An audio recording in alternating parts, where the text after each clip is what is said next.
चलिए, होपफुली आपको एक अंदाज़ा मिला होगा पहले एग्जाम्पल से कि ये रिवर्स मार्केटिंग होती कैसे है।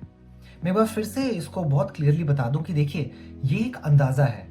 हम समझ के हिस्ट्री को, उस ब्रांड की थोड़ा कॉन्टेक्स्ट समझ के कि उस टाइम चल क्या रहा था मार्केट में, उसके पुराने कैंपेन्स देख के एक और एड को ऑफ कोर्स देख के एक अंदाज़ा लगाने की कोशिश कर रहे हैं कि मार्केटर क्या करने की कोशिश कर रहा था। और ये एक बहुत ही अच्छी टेक्निक है मार्केटिंग को समझने की।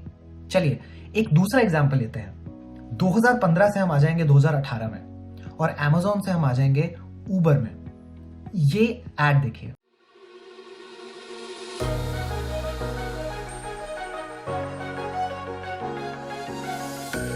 छोटा हो सफर, चाहे लंबे फासले, अब रुकना नहीं, दुनिया बदले चले। नन्हे नन्हे कदमों में बड़े बड़े अरमान है। चल तू निडर उड़ान भर, अब खुले आसमान है। जुनू तेरा, जुनू मेरा, कहे अब रुकना नहीं, बढ़ते चले, बढ़ते चले। हर दिन लाखों लोग जुनू लिए बढ़ रहे हैं आगे, और हर सफर में उनके साथ है उबर, बढ़ते चले। तो चलिए इस एड पे अब फिर से ग्रोथ इक्वेशन लगाते हैं। सबसे पहले एवरेज रेट ऑफ कंजम्पशन को देखते हैं। उबर के केस में एवरेज रेट ऑफ कंजम्पशन का क्या मतलब होगा?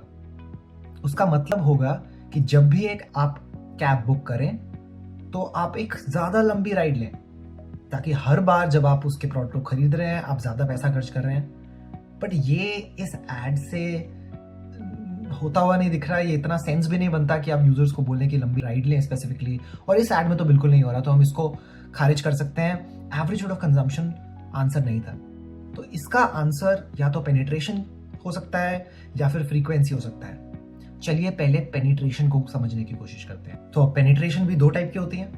क्या ये एड कैटेगरी पेनिट्रेशन थी? मतलब ये उन लोगों की तरफ बात करने की कोशिश कर रही थी जिन्होंने आज तक कोई ऐप बेस्ड टैक्सी यूज ही नहीं करा। उन्होंने कभी किसी ऐप से टैक्सी को बुक नहीं किया, उन्होंने कैटेगरी यूज नहीं करी। तो क्या कैटेगरी पेनिट्रेशन करने की कोशिश कर रही थी या फिर ब्रांड पेनिट्रेशन? मतलब ये एड उन लोगों के पीछे जाने की कोशिश कर रही थी जो ऑलरेडी कोई ना कोई ऐप यूज करते हैं, ओला, टैक्सी फॉर श्योर, और उनको उबर की तरफ लाने की कोशिश कर रही थी। तो क्या ये ब्रांड पेनिट्रेशन थी? तो चलिए मान लेते हैं कि ये कैटेगरी पेनिट्रेशन कैंपेन था। अगर ये कैटेगरी पेनिट्रेशन कैंपेन था तो इसमें एक बहुत कंपेलिंग रीजन होना चाहिए था, जैसे कि Amazon के केस में था कि चॉइस। हमारी कैटेगरी ई कॉमर्स को आप इसलिए चूज करें कि यहाँ बहुत सारे प्रोडक्ट्स हैं, करोड़ों प्रोडक्ट्स हैं, बहुत सारी चॉइस है जो कि ऑफलाइन आपको नहीं मिलेगी। यहाँ पे आपको क्या एक कंपेलिंग रीजन मिला? इस कैटेगरी में बहुत सारे कंपेलिंग रीजन हैं, जैसे कि आप अपनी राइड शेयर कर सकते हैं अपने चाहने वालों के साथ आपकी सेफ्टी के लिए, जो कि आप नहीं कर सकते नॉर्मल टैक्सीज में। आपके पास 24/7 इंसिडेंट सपोर्ट हो सकता है। आपके पास रेटिंग सिस्टम है पूरा का पूरा, जिससे आप समझ सकते हैं कि कौन से ड्राइवर अच्छे हैं कौन से नहीं है। बहुत सारे असल में कैटेगरी बेनिफिट्स हैं, बट उनमें से किसी की भी बात नहीं हुई। अगर उबर इस एड से उन लोगों तक जाने की कोशिश कर रहा था जिन्होंने आज तक पहले कभी कोई ऐप बेस्ड टैक्सी नहीं यूज करी है, तो कोई एजुकेशन होनी चाहिए थी, वो भी नहीं थी। मैं असल में आपको एक कैंपेन दिखाता हूं जो एक्चुअली एक कैटेगरी पेनिट्रेशन कैंपेन था, जो ओला ने निकाला था। ये देखिए। As we all know, Mr. Parthasarthi completes 25 years today. And to recognize his dedication, perseverance and hard work, I present to him a small token of our appreciation. Memento. Memento Memento. Memento चलो निकलो, ओला mobile app पर cab book करो, गाड़ी choose करो, ride now पर click करो and just go. Download the Ola mobile app today.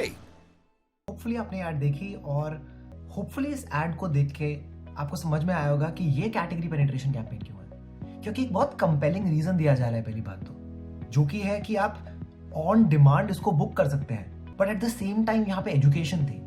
आप देखेंगे जैसे वो आपको स्क्रीन पे दिखा रहे हैं कि कैसे बुक करनी है एक कैब।